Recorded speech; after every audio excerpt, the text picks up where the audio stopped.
I'm a celebrated skier, folks, and qualified to smirk. I've skied more hills than any man from Frisco to New York. But talking about the skiing I've done is my one and only quirk, especially when I'm... My favorite saying is life is much too important to take seriously. The early days of Aspen was fabulous. Somebody once said, hey, if you remember the 60s and 70s, you weren't here. I mean, everybody was drugged up. But thank God, I never drugged. I was probably like Clinton. I couldn't inhale, and so I didn't like grass, and I never did coke or anything like that. It was just probably my upbringing. Plus, I'm allergic to alcohol, so I can drive everybody to home from bars and restaurants and parties. And but anyway, getting back to the early days, we were with a couple friends of mine. They're brothers, Jack and Don Crawford. And Jack Crawford looks like Earl Ives, goatee. He was probably the best big man skier in America. Weighed 245 pounds. He was about 5'11", and a fabulous skier. So was his brother Don. So I would follow him down the mountain, and I became a good skier because of them.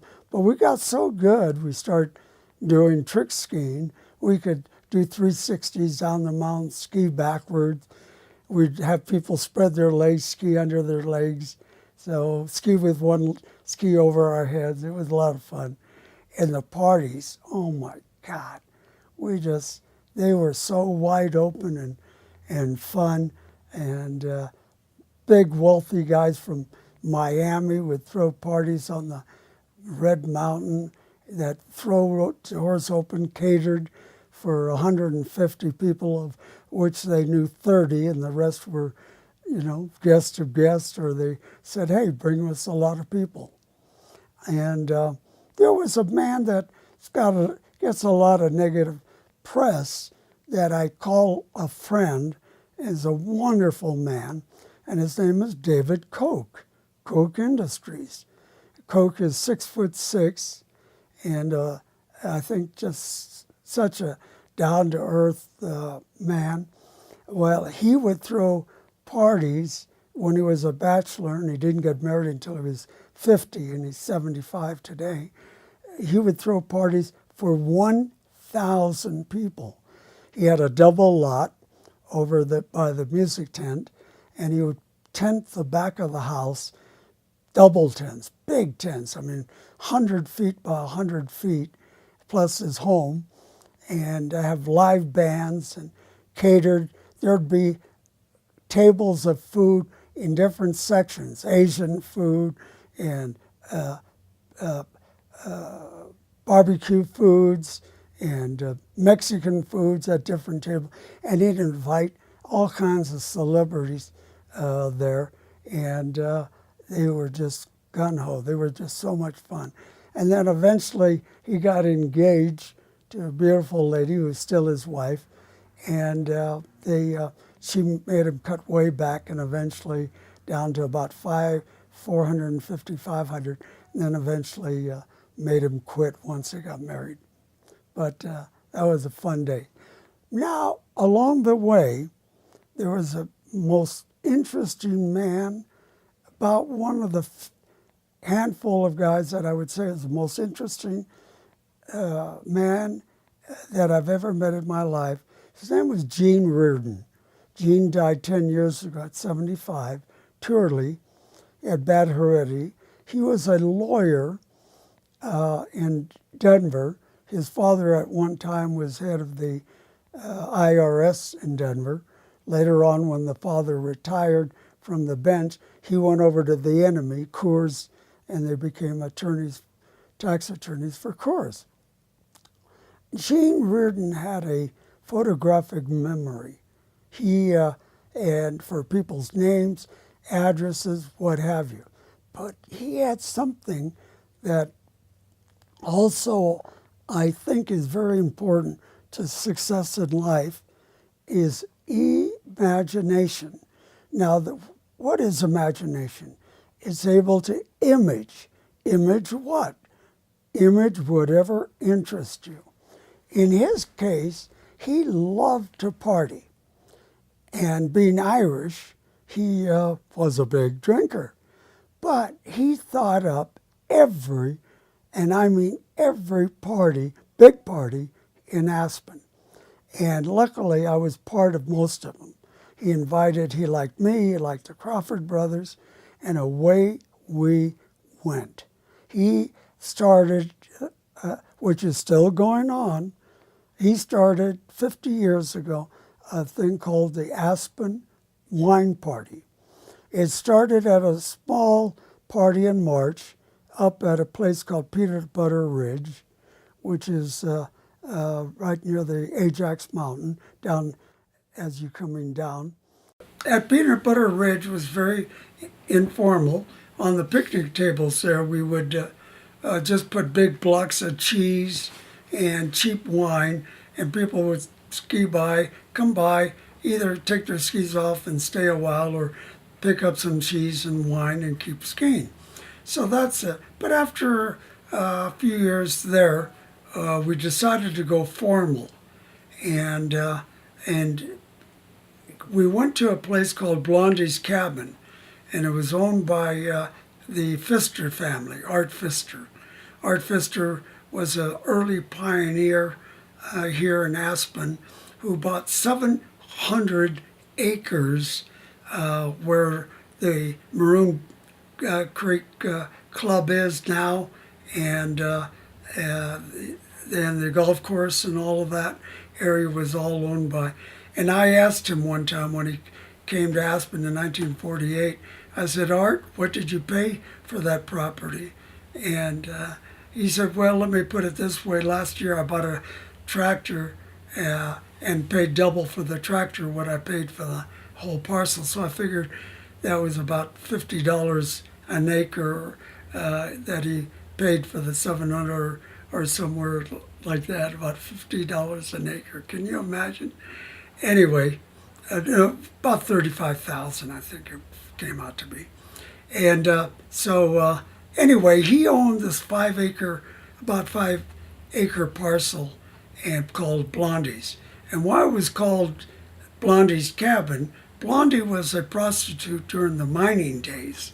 And she would, the story goes, service the miners right in the little log cabin. So, but anyway, he let us use it every year for the next many years, until actually the year before last. And so we would fence it in, and by the Aspen Ski Corps, they loved our party because more people went up the gondola and paid the price for the fee and what have you. So we would have parties for an average of 500 people, and they usually was on the second week of March, and we by invite only, and we'd have a disc jockey, we had a dance floor, we pack it in, and then we also had beer, wine, and soft drinks and water, and we had hot food on the mountain catered by local restaurants. The last few years by La Hosteria, who would serve, they would pre-cook the food because up at 10,000 feet it takes forever to cook. So they'd pre-cook it and heat it and serve it. And we'd have a big Matus bottle balloon, green, and that we'd blow up, and that stood up about 60 feet high. And so it was a party to go to. Then in a charity auction, 1986, I bought a bridge, or the name rights to a bridge, here in Aspen. And it's right by the old Aspen Art Museum, John Denver Station, and the theater in the park. And I bought the name rights to it, and I put plaques on both sides. And now next year will be 30 years at the Ron Krajain Bridge. So then Gene Reardon again said, why don't we have a summer party? And we'll call it the Tour de Rump. Not Trump, Rump. And we said, great. So 4 of us started the party, and away we went. And again, it was a bicycle treasure hunt. You would go to 5 different locations, and when you got there, we would serve refreshments, no alcohol because of insurance, and people would try to answer a question with your 4-person team. And there were about 30 teams, so that meant 120 people. It was a shotgun start, and they would go to different locations, and we would give them a strong hint of the location. One would be at Coke Park, another one would be the Ute Trail, another one, so forth. And they would, when you got there, would be like answer questions in school. Name the 7 wonders of the ancient and modern world. Name the main islands in the Hawaii chain, and name the longest river in Europe, and so forth. So then we would give prizes for the most questions answered, the best costumes, and people really had some great costumes. There were pregnant nuns, there was people that came as sheiks, there were people that got all kinds of costumes, Cinderella, what have you. And it was just a big event. But for lunch, we'd invite also non-people that were not in the bike race. We ended up with 300 people on the bridge or around it. Now, I forgot to mention one thing. When he said, let's have the party on the bridge, he said, Ron, I want you to go and get a permit. So I said, all right. So I go to the Parks and Recreation. They said, what are you going to do? I said, we're going to have a party. You're going to serve food? Yeah. You're going to serve liquor? Yeah. On the bridge? I said, yeah. You can't do that. I said, oh, all right. So I go back and told Gene this. Gene said, let's do it anyway, see what happens. We did it for the next 21 years. Nobody said a word. And finally, about 4 years ago, some young, nice kid in his 30s said, hey, you got a permit? We said, no, we need a permit. Oh, of course you need a permit. So they kicked us off, and now the last 4 years we've been at Coke Park. But then we went on to other parties. Another one was the Fish House Punch Party, and that was during the holidays, and we'd take over the ballroom of the Hotel Jerome. So it was all Gene Reardon's imagination. Then we did a New York party where we would take the Circle Lines and rent the entire ship for that evening, in which went around the Statue of Liberty and invite 300 people at black tie and serve them food. So on and on. So we got to be characters like Gene Reardon. Jack and his brother Don, by the way, were the biggest developers in the history of Hawaii for land. They at one time owned 16,000 acres behind the Kona coast up in the Black Lava Rock, and subdivided into 12 1,000-acre parcels and sold it all over every state in America and 44 foreign countries, and retired very wealthy. Well, in the old days, and a lot of people miss the old Aspen, which I do too, but there are things I don't miss about the old Aspen. But I'll start with the good part. In old Aspen, Remember Ron Popeil? He invented the Vegematic, and it cuts, it slices, peels. Well, he owned a house right above where I lived at the Tipple Inn, and he would have parties. And in those days, everybody mixed, and nobody ever wore a jacket for the men, or women didn't dress. Everybody had jeans and real casual wear. But plumbers and ski instructors and waitresses and multimillionaires all mixed.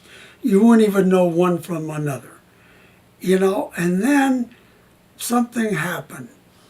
Aspen was discovered by the super rich. And little by little, as all these big homes were built up on Red Mountain, Starwood, it started changing. And little by little, the millionaires started inviting mostly other millionaires or famous people. And it got segregated. And the people that had less money had their parties, and the wealthy. And it's that way for about the last, I'd say, 20 years. Things I do like about today and wasn't crazy about the old days is that in the old days you had to take 3 chairlifts to go up Ajax, where we mostly skied. And it was so cold. You don't get cold skiing, by the way. You get cold standing around in lines or sitting in the chair being snowed on. And that's where you get cold. So by the time you got up to the top, you're freezing. And so now, some 30 years ago, they put in the gondola, which, by the way, is it's the longest gondola in the world. People say they have longer ones in Europe. No, they don't. They have trams in Europe, which is where you stand up and you put your skis outside. No, this is gondola. It's 2.2 miles, as I think, to the very top. And so we have that was a godsend. And then, of course, we had some great restaurants then, and we have more today. And we have a lot of really, really good restaurants for people that don't have a lot of money, and you can get a good meal. And of course, probably, Little Annie would be the most famous of them all, which has been around forever. So anyway, overall, Aspen, and I told the Chamber of Commerce, I told the mayor one time that, hey, there's motto ought to be, there's only one Aspen. I told the story, this couple in Silicon Valley, they end up selling their company for $100 million. And one turns to the other and said, honey, we've always wanted this mountain, ski house. Let's go to Breckenridge. No way. It's Aspen, or possibly a distant second is Sun Valley or Vail, but there's only one Aspen. And just be glad, happy to be part of it. And by the way, approximately 400 billionaires on the Forbes 400, which are almost all billionaires, 50 of them are supposedly have places in the Aspen Valley. So that is kind of an interesting statistic. Oh God, yeah. When Gene Verdon, going back again to the bridge, when Gene Verdon decided to have the Tour de Rump, Donald Trump got hold of it, and he used to come here all the time, and so he had a 2-page letter delivered to me, delivered to Gene, and the Crawford brothers, saying to cease and desist, that it was too much like his Tour de Trump. And so Gene Reardon, being a lawyer, writes this nice letter back, and he said, hey, this is just a little community affair, no commercialism, no nothing. And in fact, we'd like to invite Mr. and Mrs. Donald Trump to come to it. And we never heard another word. Well, we saved the letter, and we show it off every time we have our tour de rump. Well, you know what? We're very saddened, because all my compatriots that throw all these parties are now all in their late 70s to eldest one we have is 86. And there's nobody coming along to do the parties we've been doing for 50 years, 40 and 50. There's no snowboarders, no kids, 25, 30 years old that are doing these parties anymore. So once we're gone, they're basically over except for little parties. I'm for keeping Aspen like the old, the building especially.